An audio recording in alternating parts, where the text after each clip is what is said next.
साथ रह के आज के एपिसोड में हम देखेंगे जहां आशी मिथिला जी के पास अपना बिजनेस प्रपोजल लेकर आती है। वो मिथिला जी से कहती है कि इस शहरों में बहुत से खाना वेच जाता है, हम उसे फिर से पैक करके बेचेंगे। मिथिला जी कहती है कि तुम बासी खाना पैक करके बेचोगी। आशी कहती है हम एक रॉकेट खरीद लेते हैं, हम नए शादीशुदा कपल को हनीमून के लिए चांद पर भेजेंगे। मिथिला जी कहती है इतना भयानक ख्याल तुम्हारे दिमाग में आता कैसा है, यहाँ से चली जाओ, मुझे तुम्हारी कोई बकवास नहीं सुननी है।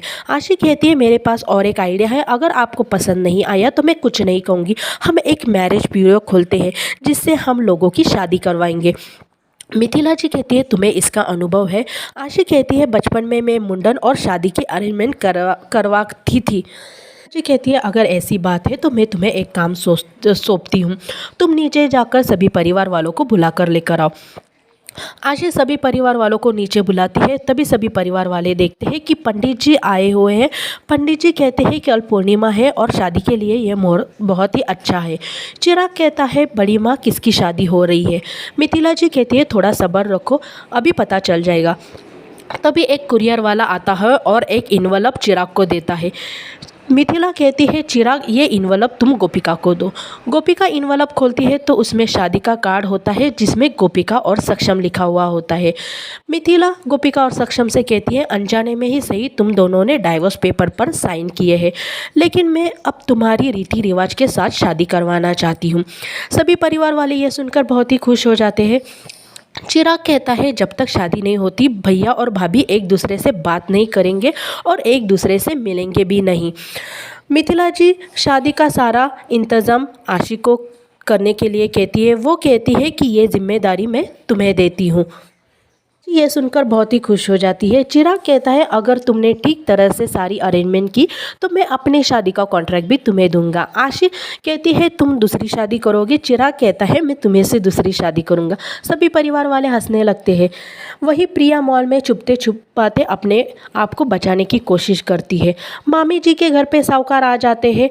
गुंडा एक पिचकारी लेकर आता है तो साहूकार उसे कहता है कि इस पिचकारी से तुम शूट करोगे।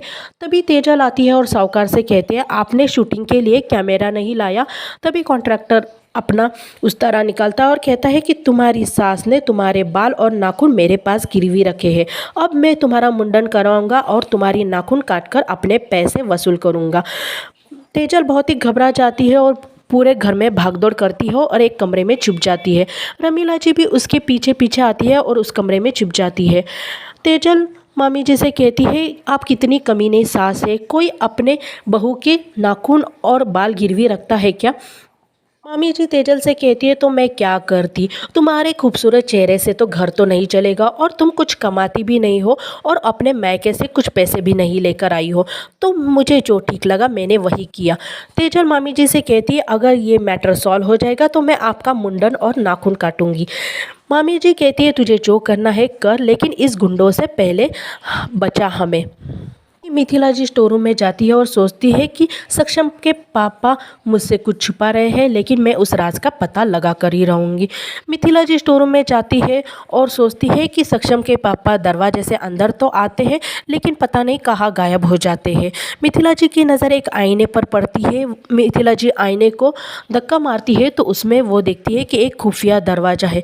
मिथिला जी ये देखकर बहुत ही शौक हो जाती है। मिथिला जी नीचे आकर केशव और मिनल को आवाज़ देती है। सभी परिवार वाले इकट्ठे हो जाते हैं।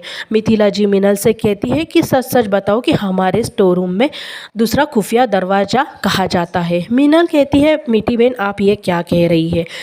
मिथिला कहती है तुम दोनों एक दूसरे की कसम खाकर बताओ कि ये सब क्या है। मिनल से कहती है अगर ये झूठ होगा तो मैं तुमसे कोई भी प्रश्न नहीं पूछूंगी। सक्षम कहता है इसमें कसम खाने की क्या ज़रूरत है, हम खुद ही जाकर वहाँ पे देख कर आते हैं। सभी परिवार वाले स्टोर रूम में जाते हैं। मिथिला आईने को धक्का मारती है तो वो देखते हैं कि वहाँ पे एक दीवार है, कोई खुफिया दरवाज़ा नहीं है। मिनल कहती है कि मीठी बहन लगता है आपको कुछ वहम हुआ होगा। मिथिला सोचती है कि ये शादी का घर है, इस घर में खुशियों की ज़रूरत है, एक बार शादी हो जाने दो फिर मैं इस राज का पता लगा कर ही रहूँगी। आशी से कहती है चलो चलो शादी का घर है, हमें बहुत से काम करने हैं। सभी वहाँ से चले जाते हैं। मामी जी और तेजल बहुत ही घबराए हुए होते हैं। तेजल के दिमाग में कुछ प्लान आता है। वो मामी जी से कहती है कि वो गुंडे अंदर आएंगे तो मैं पुलिस को फ़ोन लगा दूंगी, तब तक उस गुंडों को आप अपनी बातों में लगा के रखना। ये आशी अपने काम में बहुत ही सीरियस हो जाती है। वो शादी की बहुत ही अच्छी तरह से तैयारी करती है। चिराग भी वहाँ पे बैठकर आशी को देखता रहता है, लगता है कि आशी कितने मन लगाकर अपना काम कर रही है। बहुत ही परेशान होती है, सभी नौकरों को सभी को काम समझाती रहती है।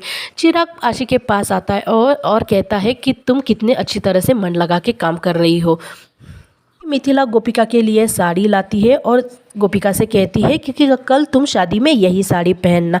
गोपिका देखती है कि खिड़की के पास सक्षम जी एक गुलाब का फूल लेकर आए हैं और उसके साथ मजाक कर रहे हैं। गोपिका ये देखकर बहुत ही घबरा जाती है। मिथिला जी कुछ ज्वेलरी लाने के लिए बाहर चली जाती है, तभी सक्षम गोपिका के कमरे में आता है। गोपिका डर जाती है और कहती है अगर हमें किसी ने देख लिया तो हम शादी से पहले एक दूसरे से नहीं मिल सकते।